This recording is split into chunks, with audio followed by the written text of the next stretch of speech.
Welcome to Garden of the Imaginal, my multimedia Substack, where we talk all things meaning making, mysticism, and creativity. I just wanted to let you know about a couple of offerings before we get started. We are going to have a sidereal astrology workshop this month and also an incredible channeling / energy workshop called Attuning to the Liminal with Lisa Kay of Middle Sister Tarot.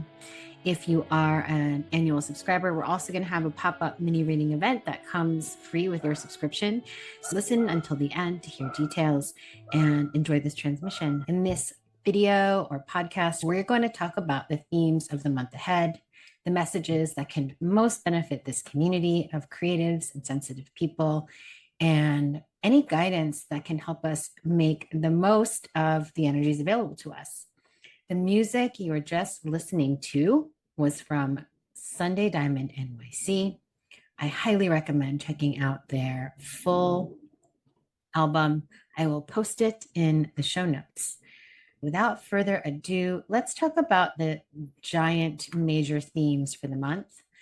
The first theme is the price of clarity is knowing what must be done.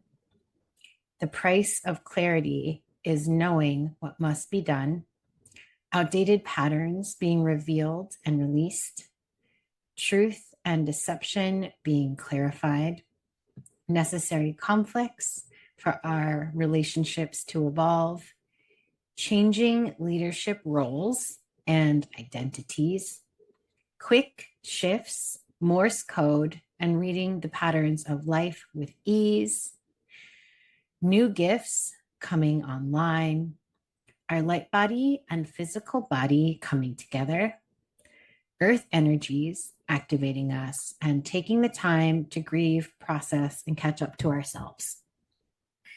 So when I was looking at the energy for this month, I noticed a couple of patterns. One of the tools that I like to work with is called the Book of Stones by Robert Simmons and Aisha Sian. And I work with that book as a divinatory tool to understand what the bigger life themes are for the people who are listening to this message. Both of the stones I pulled were connected to the element of storm. Both of the stones I pulled activate the third eye. One of the stones is called phenacite, and it activates our imagination. It helps us bring new frequencies and energies into our light body. It helps us connect to our guides. It helps us to understand with clarity our spiritual missions, and then also gives us the spiritual courage to make the decisions we need to now that we have the clarity of our mission. It's a stone that helps us to clear our auras, and it helps us to awaken latent psychic gifts. It opens up our psychic perception, and it brings forward the initiations that are needed to help us clear outdated patterns and limiting beliefs. And so that is the first stone, phenacite.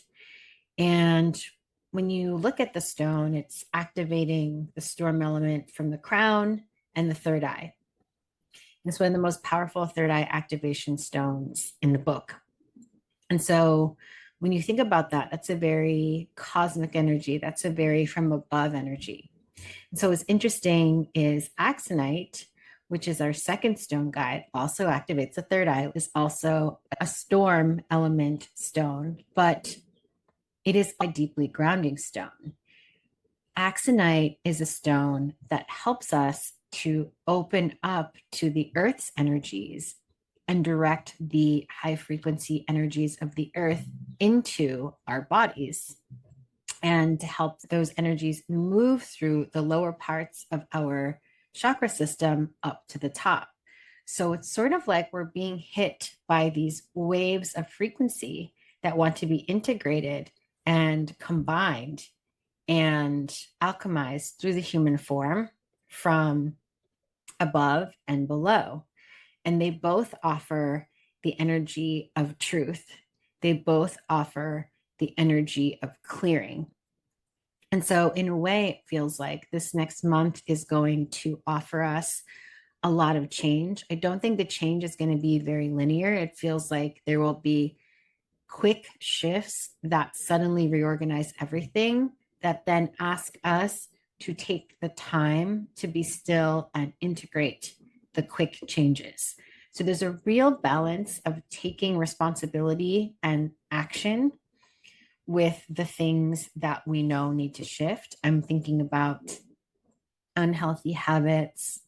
Those habits could just be the thoughts that you tend to think over and over again, or the way you structure your day, and the dynamics that you may have when you are in relationship with certain people. Axonite is a really cute stone because it also brings in the energy of wholesomeness. So there's a sense of connecting to the things that actually do make us feel really healthy if we want to, an opening for that. I'm going to read this sentence from the Book of Stones because I think it's so beautiful. Axonite helps us to clarify our consciousness, harmonize our emotions, expand our awareness, and balance our physical energies. So it is something that is very much helping us to open all of the meridians, all of the channels, and bring them into a sort of harmonious balance. It supports us with endurance and vitality. So this is a month where there's an opening for psychic and other kinds of spiritual gifts, but also this opening to strengthen our bodies and strengthen our focus and strengthen our sense of resolve. Axonite helps us access the unconscious and the superconscious. Interestingly, it helps us open up our channels to direct mental knowledge or claircognizance. It helps us open our connection to the morphic fields of all the species across all space and time. So great time for animal communication, plant communication. It helps us, both of the stones actually are supportive of any dreaming practice that you may have, and both support really tapping in a new profound way through meditation.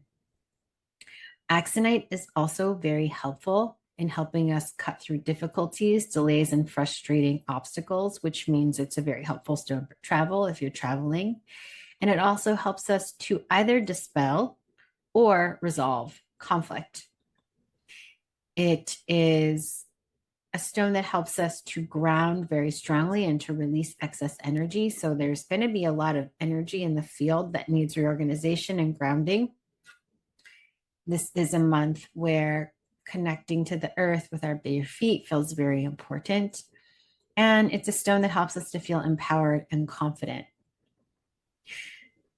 So when you take the time to really listen to these energies, there is a very clear invitation for us to change, to mature, and to make choices that allow us to understand how we can free ourselves from constructs that we don't want to be in anymore, whether that's the way we conceptualize our identity, or it's the way that we feel like our intuition is limited, or the way that we are being conflict avoidant, or even avoidant to the truth that we need to see.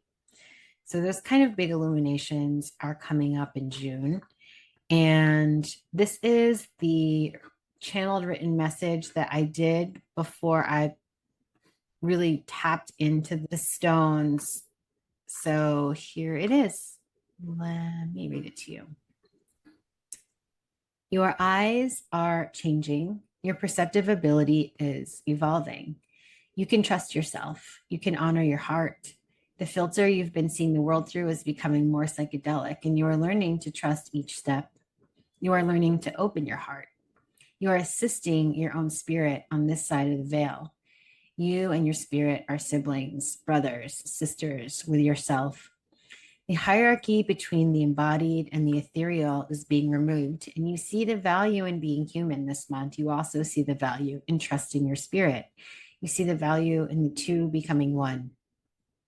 We are clearing imprints from childhood that have oriented us towards judgment, judgment towards ourselves and others, judgment that has prevented us from walking towards our true calling.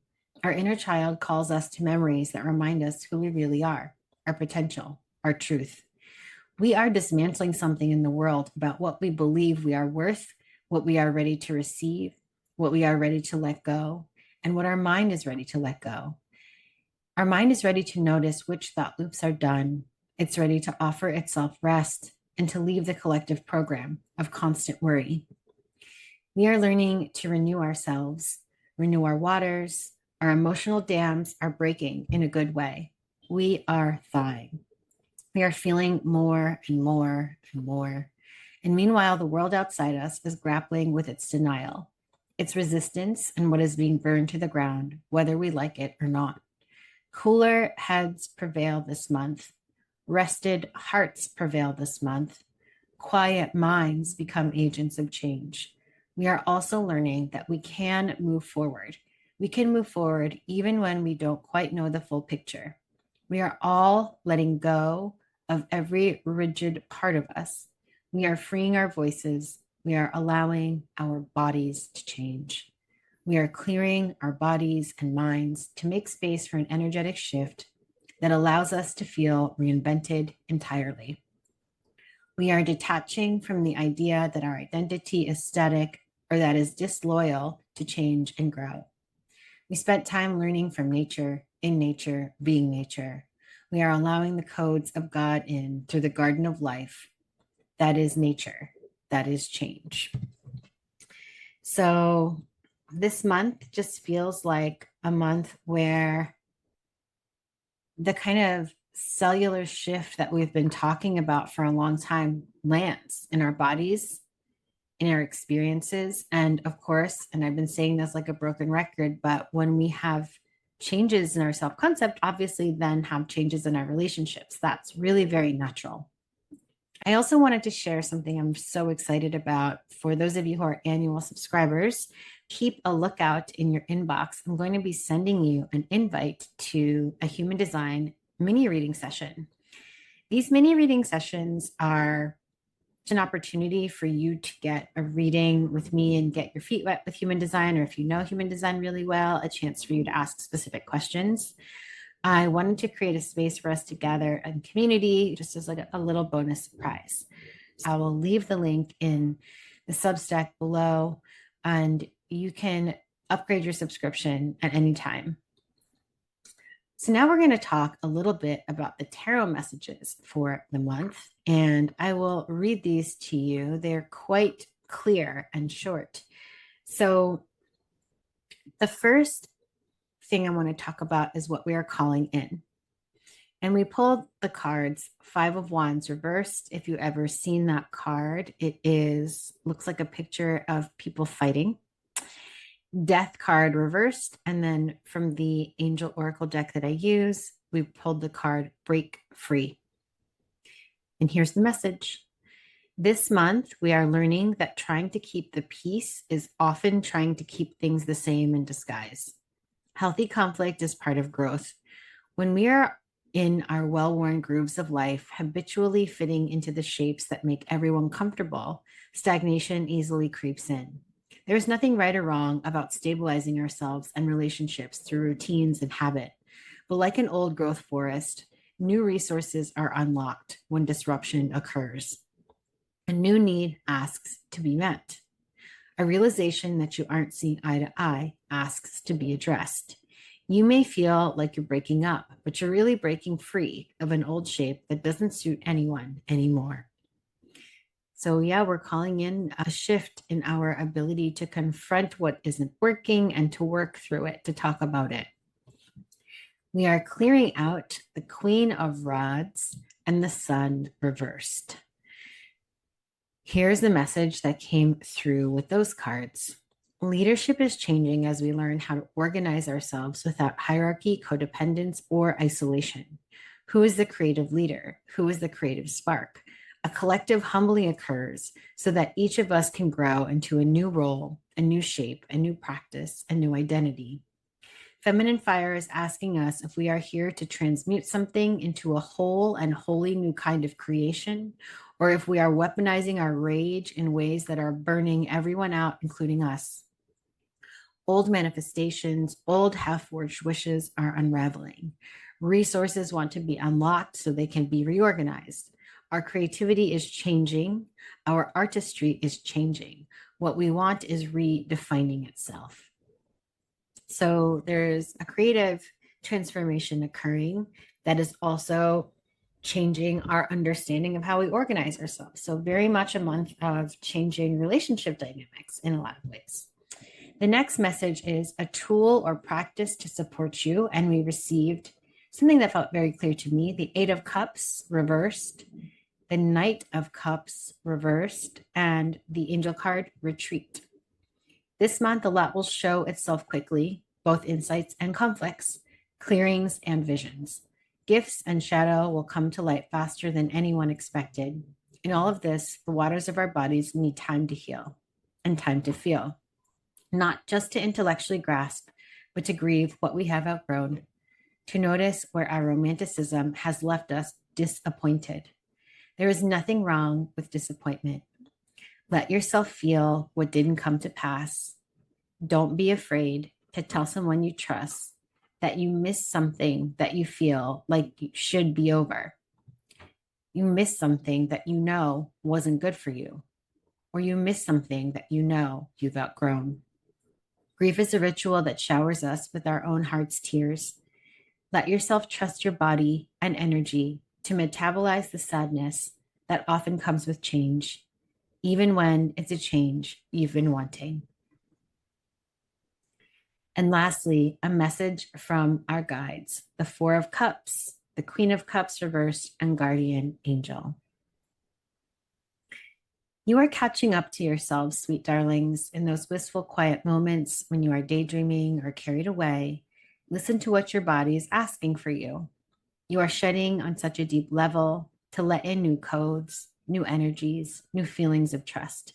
It is actually in those moments when you are feeling the saddest that we are there, close to you, offering you the safety and comfort to feel everything. Don't be afraid of the quiet. Ask for what you need. Give us permission to help you, hold you, and to support your physical body too. We are always here. We are always listening. We are never, ever far away. Don't be afraid of how supported you are. So while this month feels like a really exciting time of us coming online with our gifts, holding new frequencies, really connecting to the cosmos and the earth, getting clear on our spiritual path, changing patterns, it also brings this sort of wake of relational grief. And that is somewhat mimicked in the astrology of the month. I know this is not the biggest astrology of the month, but there's one week where there are just a ton of different aspects to the planet Venus. And Venus is also going to enter Leo on June 13th. So it moves from Cancer to Leo. And it just feels like there's a big shift in our understanding of relationships, but also it is all in relationship to the space we feel we're allowed to take up and shine in our relationships. It feels like a lot of us have been keeping relationships together by playing small, but it's not just like one of us, it's all of us. It's not like there's one protagonist and one antagonist. It's almost like all of us have been shrinking ourselves under the assumption that that is what everyone else prefers, and that this month ahead is waking up a desire for us to break out of those shells that is then going to require a reconfiguration for how we relate to other people and how we hold space for ourselves in our vulnerability, because it's very vulnerable to shine, to expand, to show up and show people who you are. So that is your message for the month.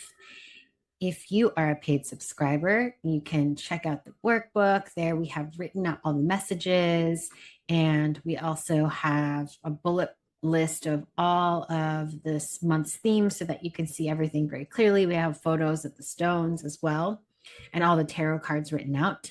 This month we're doing something different, so you're going to receive the workbook in two parts.